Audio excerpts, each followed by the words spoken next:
All right, Insight 77. This Insight I put in has two versions of it. Insight 77, and the next one is Insight 78 for people who don't believe in God. If you believe in God, Insight 77 will be for you. If you don't, if you're an atheist, you read Insight 78. You could skip number 77. So, for people who believe in God, you are loved by God, fully accepted by God. Receive the love. This is a very big and deep thing, which the details of which I really can't go into.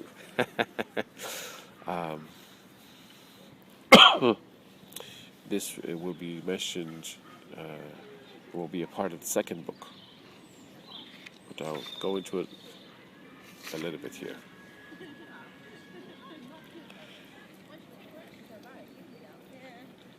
Okay, so you're loved by God. He's your truest friend, your most intimate, understanding partner. Never faltering, ever present, universal friend. Having understood that true intimacy is what you really want, drink your fill of it from your God, from your sustainer, which has nourished you from eternity into the past and will nourish you to eternity into the future with divine wisdom, true knowledge, true understanding, true acceptance, and love in abundance to fill every morsel of the space between spaces. And you need not be afraid or nor worry at all. Relax. You are a spirit which is undefined. We do not know what spirit really is. You live and you will live. You are just that, a living thing, an ever-existing thing. You simply exist. You simply are. God is. You exist. You are. God exists. And God is. You know? What you truly are, we do not know. What God truly is, we do not know. If someone were to ask us who we are, we would have no real answer except that we know that we exist. Another way to say it would be we are. In the first person, it would be I exist, or I am. We simply are. I am that which I am. Who can truly define God as God really is? Who can truly define spirit as spirit really is? Who can truly define you as you really are? What or who we are, we do not know. But what we do know is that we exist, that we are, that I am. Once Moses asked to define who God is, he questioned, said, God, who shall I tell these people sent me, if they ask me? And God responded, I am that I am. God has no name, and we do not have names. Names are not us. Names are chosen to represent us. But truly we are not our names. God is not a name. A way for us and God to let me see here. A way for us and God to refer to ourselves is by our qualities. The most certain quality that we have is our existence. That is why I believe that God answered, I am, meaning I am defined by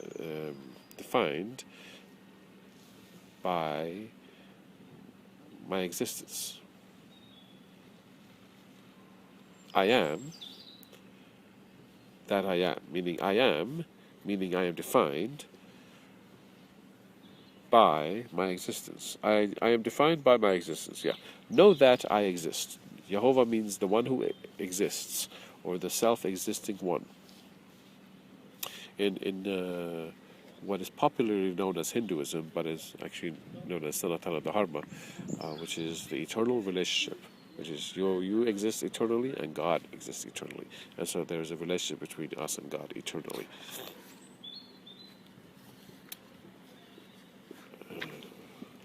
So for that set of um, religious um, instructions. God is known as Vishnu, which means has a meaning. Its quality of the God is Vishnu, which means all pervading. He is everywhere, pervades everything.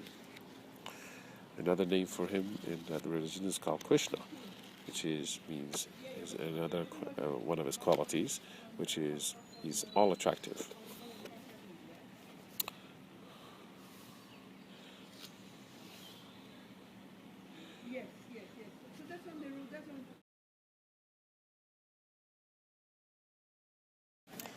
Insight 78 for everyone.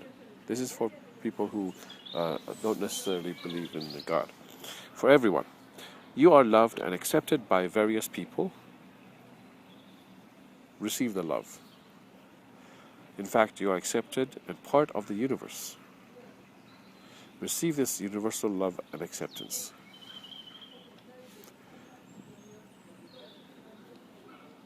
Look at yourself as ingredients.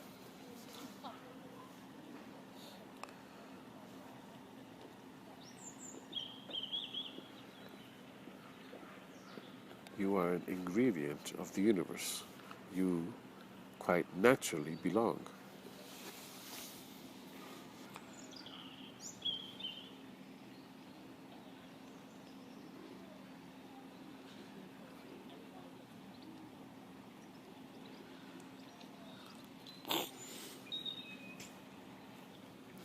This there's a full acceptance of you here. There's full belonging here. You know, when a mother chicken or mother bird holds him or herself, close to their offspring, to their children, close. Why close? It's love, it is full acceptance, it is belonging. We all came from all these ingredients, physically and otherwise. So it's good for you to recognize.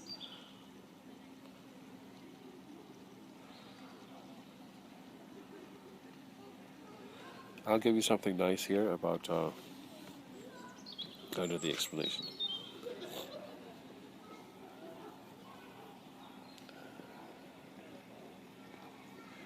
This is going to be mentioned in the second book, but I have it here as well because it's so very important. Ask yourself, have you ever seen a person and thought sweetly of them? Have you ever thought someone as attractive and just darling?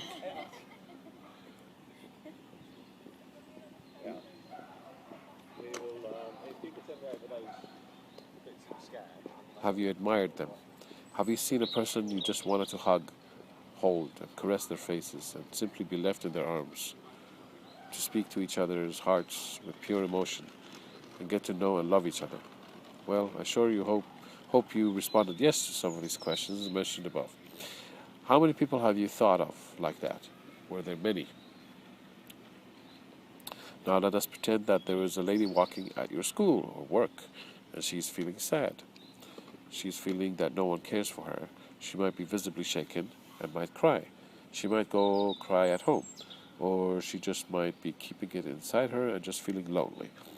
Now the fact is that she is walking in school, work, or on the streets. There are many people, meaning while she's walking in the society, there are many men who look at her and genuinely want to connect with her, to hold her and to comfort her, to let her know that she is loved. But she doesn't know that. So when she goes home and she cries, she thinks, oh, no one loves her, this is a lie. She's crying based on a lie. So the same is true with yourself. You're going down the street as men or women and you think nobody cares for you. No, it's not true. Many people see you and admire you. Many people want to interact with you and to be caring towards you and loving, friendly, and so many things. So their genuine feeling towards you is not fake. It's real. They're not showing it because of so many restrictions, shyness, they don't want to be rejected. So many issues come up, but their feelings of love for you and caring is genuine, and you can receive their love for you, even though it is not always communicated, even though you do not know who they are. Just because you do not know who they are does not make their love any less real.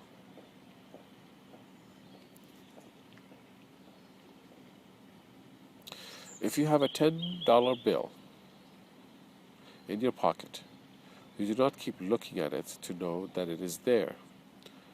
Likewise, you do not need to have someone tell you constantly that you are loved.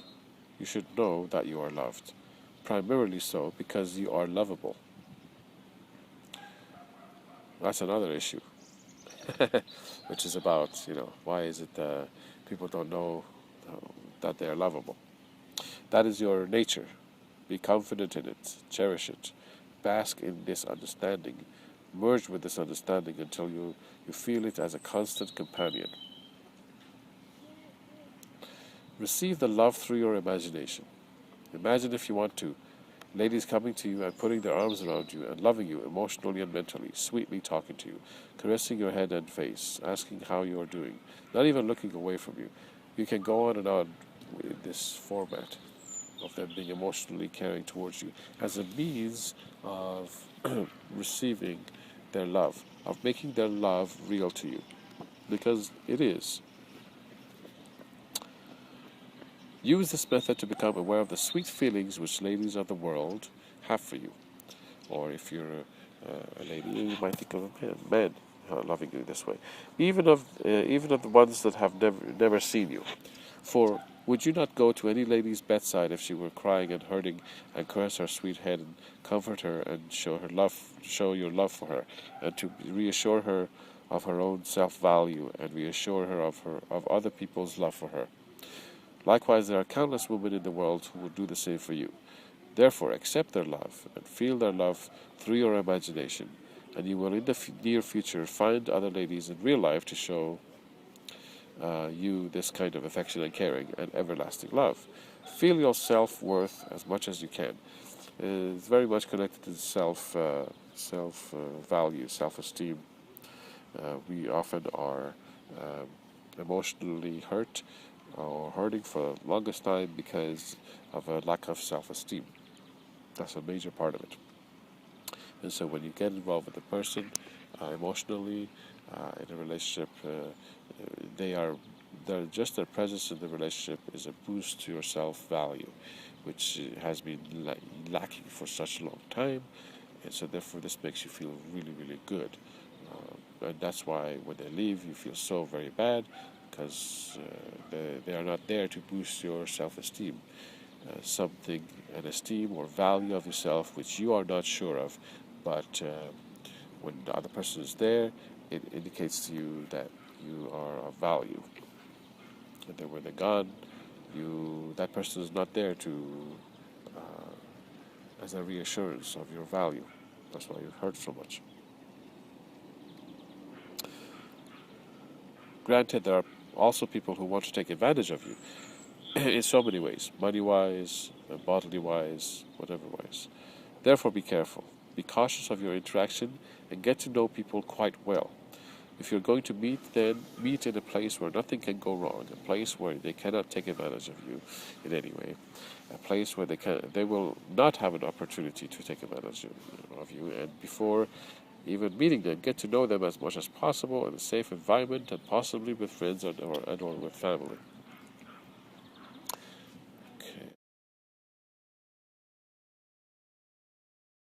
Okay, Insight 79. As already stated, performing or thinking of unusual activities. So performing or thinking of unusual activities opens the mind to the impact of the unusual. Some couples might be dependent on unusual sex to enjoy their time together. They might mistake the thrilling sensations impacting their mind to signify genuine attraction to the person. They might be or might have become indifferent or blind to the genuine and insightful attraction available to them, which stems from getting to know the depth, complexity, and sensitivity of their partner. In the absence of unusual circumstances and the passion-driven attraction, they might fail to find each other interesting. They might not realize that they are in the habit of craving unusual circumstances in connection with their partner. Those who are single might also be fascinated by the concept of unusual sex in unusual places and in unusual situations. They might fantasize about the unusual situations that they would like to be in. A sexual act that ought not to be done in public or in other places is a combination of opposites that is significant for the mind. The dramatic differences mentioned here are the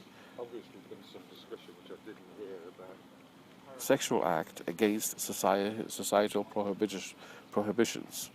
Again, the dramatic differences mentioned here are the sexual act against societal prohibitions. It is society saying no, but the person feeling pleasure as well as excitement from the unusual circumstances in the face of such prohibitions. So, a lot of couples in marriage or in a relationship have been used to or are used to having sexual interaction using unusual circumstances, unusual situations, always this unusual thing being there as part of their sexual play.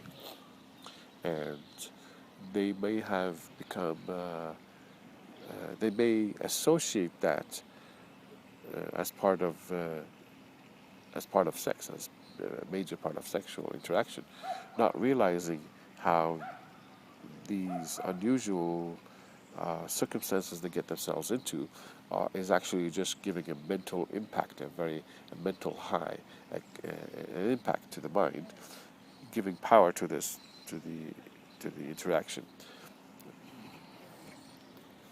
So in the absence of such unusualness, they might find each other boring, which did not be actually a true interaction with your partner without the artificial contrasts created.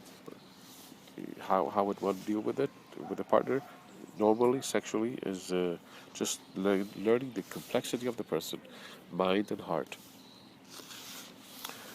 knowing them very, very deeply. It's sufficient enough to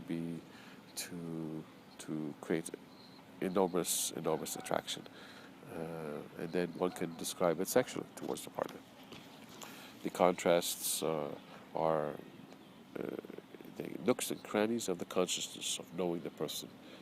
They are so complex, so really connected to somebody. You find them genuinely attractive.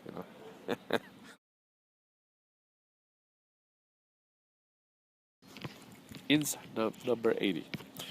Okay, it is better for people to become aware of the pleasures between two people that have to do with a genuine, honest, and heartfelt internal connection of the mind and emotions of both people. The complexity and uniqueness of each individual is sufficient to intrigue the mind to untold depths. This indeed is true attraction of the mind and emotions of the individual, regardless of any external, normal, or unusual situation that they might be situated in. Regardless of the complexity of the individual, they are sufficiently phenomenal to be loved because they are magnificent, inexplicable, wondrous life. So, besides the complexity of the personality and all the various emotions and all this stuff, because all these things is not the person. They are not the person. The person is this. Who knows? It's just life, But this inexplicable, magnificent, wondrous life is just unbelievable. And that in itself, in the absence of any thought or emotion, just life is sufficient to be loved as well, just to be for being alive, for being life.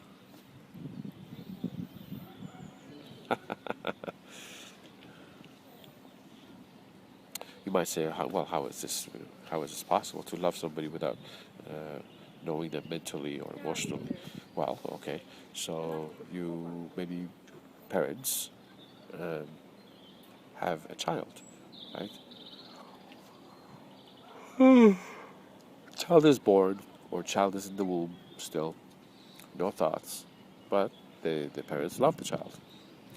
How so? How is it that the parents love the child so very much? When the child has no emotions, no no thoughts, blank. He's a blank. He or she is a blank on so many levels, but the parents love the child. Ah, very good.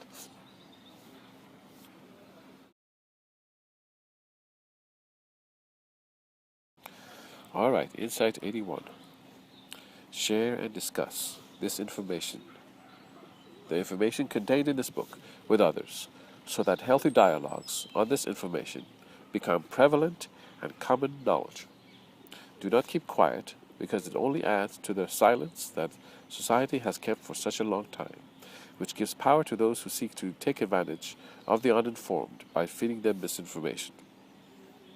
So you gotta share this information. People have this problem on a massive scale. In any profession, any and all professions, this problem persists. Why? Because people just do not know about the actual problem nor the solution.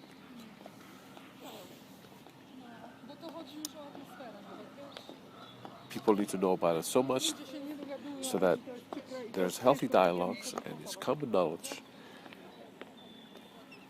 If you keep silence about this information,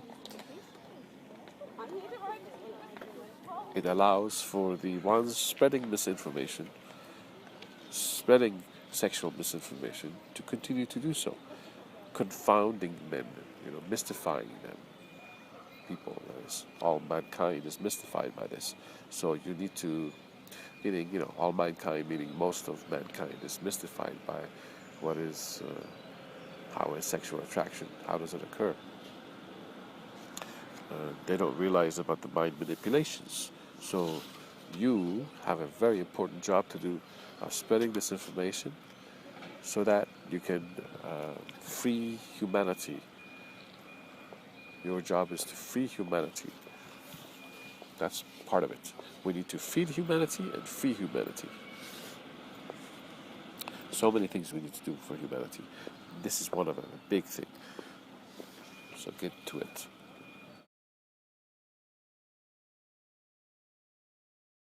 Insight 82. A sincere relationship between two people is fulfilling, yet the mention of sexual issues often brings about skepticism about the partner's motivations. Admission of overwhelming sexual thoughts and feelings toward one's unmarried partner with intention to fulfill such fantasies very often brings about a sense of mistrust and uneasiness. It is much like the introduction of money or possessions in relationships. However, admission of sexual feelings without the intent to fulfill one's desires is more accepted or acceptable by some, because sincerity is usually accepted when nothing is sought after. Alright, so this is just basically saying the plain thing that people know about and uh, or have experienced a lot. It is warning you not to try to jeopardize your relationships by being too overtly sexual, to being, or even talking about it. Many people are simply just uneasy about talking about this stuff. Strange, isn't it? All right. If there's some way that you could talk in such a way that you are able to talk about sexual matters without being getting sexual or too graphic, then that could be possible with some people. and then you could use that as a method of understanding what's going on. What is the female perspective? What is the male perspective? So that you can go forward and improve your understanding from actual people what is going on. Because people are in the dark as it is, and how are you supposed to get knowledge if you don't ask? How are you supposed to find out the female perspective or the male perspective if you don't have a conversation on it, a discussion on it? Some people will be comfortable to talk about it. Some people will not be. So you have to find the people that you are comfortable to talk about it, and so that you can discuss and learn and improve.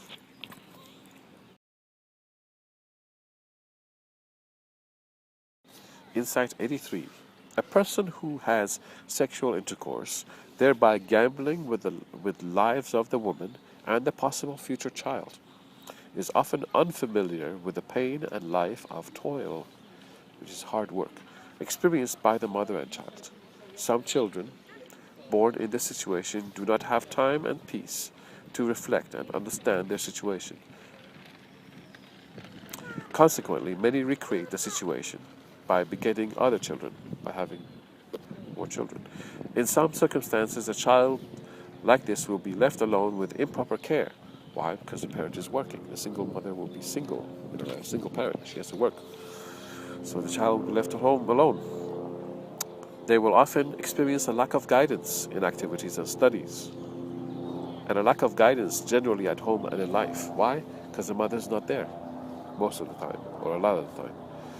The child will often suffer from lack of self-esteem and feel alone because of a lack of social interaction, both within and outside of the home.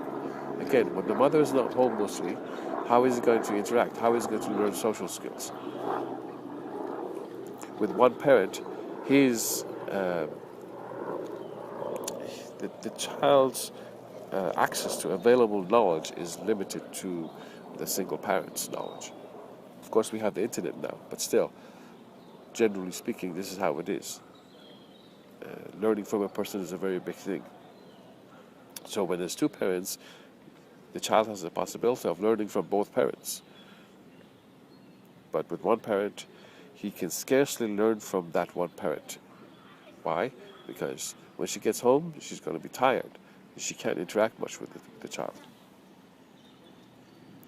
If there are proper role models to guide these children, it would be of tremendous help. The mother will often work too much and not be home as much. Future partners for the mother will generally be extremely low, as many men are not interested in a woman who has a child. The child and the mother will be more easily vulnerable to attacks by outsiders. Who's going to defend them? The life of many such mothers has much loneliness and tiredness due to overwork.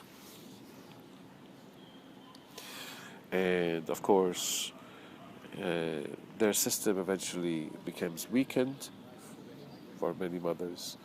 As you know, working is quite difficult. The way the various professions treat people is often quite slavish, and so you're quite familiar with that. They suck the work out of them. They put them to work hard, you know, and so it's going to have effect on the single mother. After many years, she will become older and older, and so the same work has to be done, and so eventually it catches up to the person. They get tired, they get weak, the body system breaks down, and eventually, of course, this leads to either disease and death in some circumstances, early death. Insight 84. The reality is that many of the ladies who have worked continuously in the manipulator's presentations are opening themselves up for various diseases. Now, when I wrote this book, I didn't know about the inside scoop on various sexual presentations, but there was a a lady ex-porn actress who gave testimony in the United States on what goes on in various sexual presentations, and she said that they're all diseased with multiple strains of sexually transmitted diseases. Um,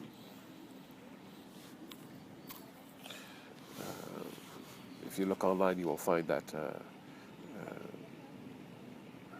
many of them, some of them died from overdose of pain medications because having sensual interactions on a daily basis, some of which is quite hard and harsh to the body, eventually the person feels pain in their private areas and they don't want to have sex, but they're forced to do so because they're under contract to do so. And so because of this, they don't want to feel pain when having sexual interaction. So they loaded up on pain medication. And a lot of them died because of this overdose. And so they are many, according to the testimony of this ex-porn actress, she said that, yeah, so many people load up on drugs and alcohol or something, anything to numb the pain. And they are being abused so many ways. All right, so there, yeah. So what you see on screen,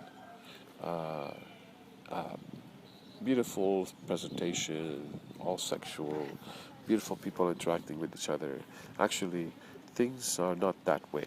Things are not as beautiful. Things are not beautiful at all, in fact.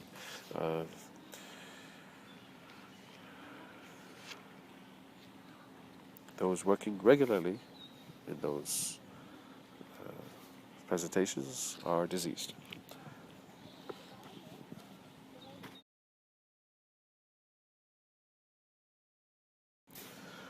Insight 85. See things in their correct perspective and see things truthfully, as clearly as you can. If the thought of breasts has been introduced to you and you cannot get away from the thought, then you can choose to look into breasts as clearly as possible. Look into them without sexual feelings, for sexual feelings would hinder your mental clarity to observe, understand, and analyze the data related to the matter. See the breasts using many methods of thinking such as, breasts are beautiful when they are healthy. Breasts are there to provide milk to the baby. Men have breasts too, but they are not fully developed. Yeah, look into the scientific information on this. Very interesting. So,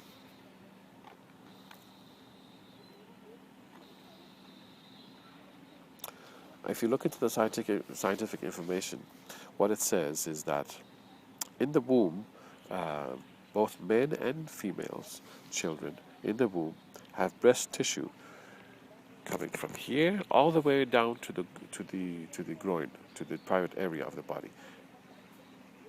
Many breast tissue, I should say. They're not fully developed, but it's all breast tissue. Then at some point, all of them die away. All the breast tissue dies away, all the mammary glands and all the stuff, and only two will be left, both male and female. Two will be left. There was an experiment done on a man, and they had a baby suckle his breast, and it sucked on his breast, on a man's breast, for, was it 6 months, I believe? Yeah, for 6 months continuously. Could be 3 or 6 months. I think it was 6 months. Anyway, so what happened was that the man eventually, his breast developed into an actual female-sized breast, and eventually gave milk. Again, a regular man a baby was allowed to breastfeed on him, and his regular man's breast developed into a female-sized breast, and eventually gave milk.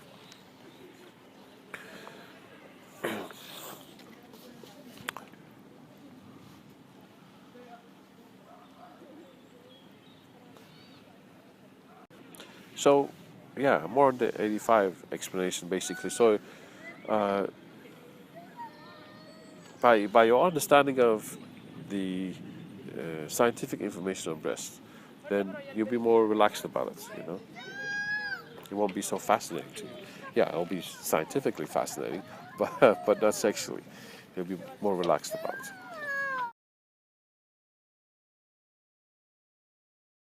Okay, so we're on insight 86. If you are sexually aroused, it is good to be honest with yourself in the midst of arousal and notice within your own mind why you seem to be attracted to breasts.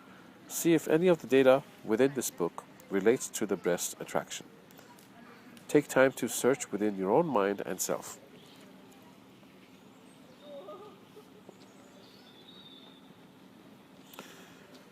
It's important to be exceptionally clear thinking, especially when we are aroused. It's when we are trapped that we can take a good look at how we are trapped. So, in order for you to examine a trap and figure out how it works, you need to be in touch with it somehow. So, let's say you are trapped. Well, now you're in touch with the trap because you are trapped. You're in touch with it. You could figure out possibly from inside how this trap works. So, traps of the mind are not openly available every time for you to investigate. Only when you're trapped, I shouldn't say only, but when your mind is trapped, now you're in the midst of the mind trap, and that's a good time for you to figure out how are you trapped, because you're facing the trap right there and there. You can examine it mentally. All right, so it is when we are trapped. It is when we are trapped that we can take a good look at how we are trapped. This is true because at the moment that a person is trapped, they are in the midst of the entrapment. From this central position, one can perceive many of the inner workings of how they are trapped. Since the entrapment occurs really in the mind, one must be really aware of one's own thought process to determine what phenomenon on the outside is influencing the mind on the inside. Is influencing the mind on the inside, and in what way? Ask yourself questions like, what am I specifically attracted to? What am I specifically looking at? Why am I looking at that? What do I want? Why do I want it? The following insight, which is number 87, will provide an example for you. Now here I have a reminder. Remember to follow each question with long periods of silence. So when you ask yourself, what am I specifically attracted to? When you're looking at the breast, what am I specifically attracted to? You gotta be silent after it and really ask the question to yourself and really search for the answer. Silence and silent contemplation ought to be used for each and every insight, and for each and every sentence, thought, or idea within this document. So, silence and silent contemplation ought to be used for each and every insight, for each and every sentence, for each and every thought, for each and every idea within this document. I believe that I made that abundantly clear, meaning very clear in the beginning. There is no point if you were to ask a question and did not listen for a response. This is when you're asking it from yourself.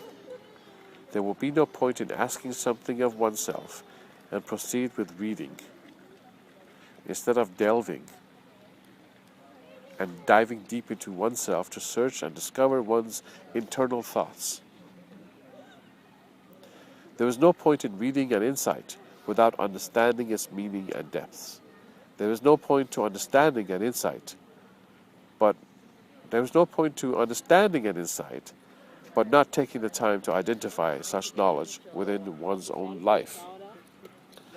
There is no point to identifying the knowledge within one's life without the diligent practice of applying the knowledge of liberation, of freeing oneself.